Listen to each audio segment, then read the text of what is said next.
Hello everyone, welcome back to Quick Tech Tutorial. Today for this video I will be showing you how to download and install Hotmail application.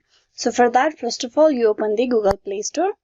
This video is for the Android users. For the iOS user, you can tap open the App Store and the process afterward is similar.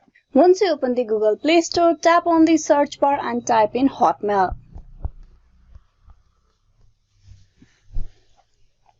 So here you will not see a typical Hotmail application, as Hotmail is basically the Microsoft Outlook.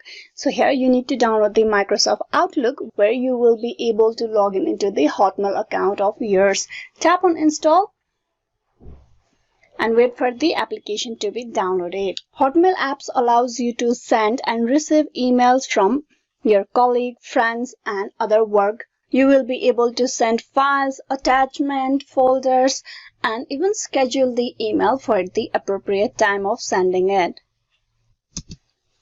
You can see the application has been downloaded. Now you just need to tap on open, and with that you have successfully downloaded and installed the Hotmail application. Hope this video was useful. Please like and subscribe the Quick Tech Tutorial. Thank you for watching. Till